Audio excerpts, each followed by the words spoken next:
Hello and welcome. This presentation is all about recommendation systems. These systems are designed to personalize content discovery in modern applications, making it easier for users to find what they are looking for. Recommendation systems can help users find exactly what they are looking for, saving time and improving user satisfaction. So, what exactly are recommendation systems?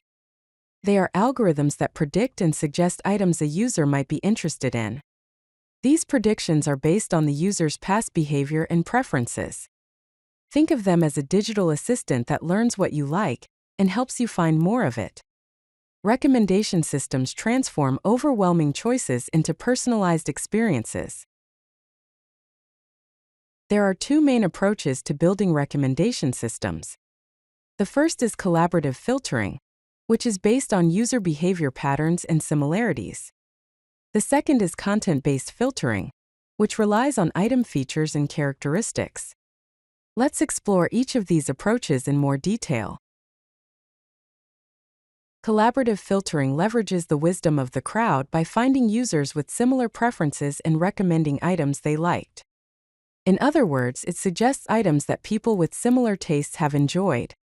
For example, a collaborative filtering system might say, "People like you also enjoyed this particular item." One common technique within collaborative filtering is matrix factorization. The core concept here is to decompose the user item rating matrix into lower dimensional latent factors. Here is a simplified Python implementation using the scikit-learn library. We import NMF from scikit-learn.decomposition.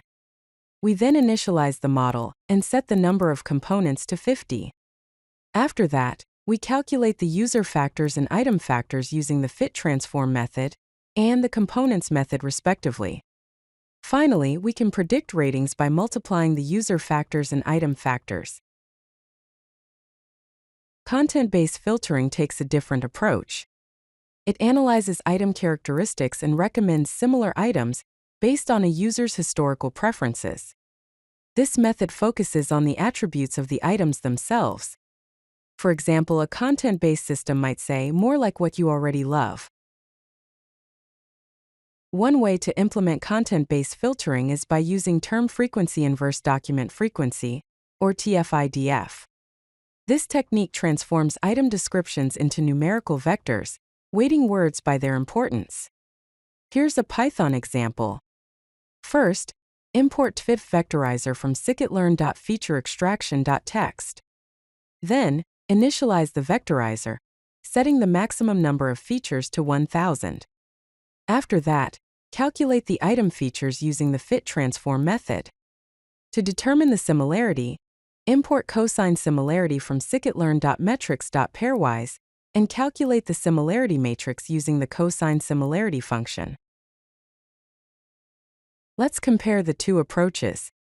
Collaborative filtering's strength is in discovering unexpected patterns.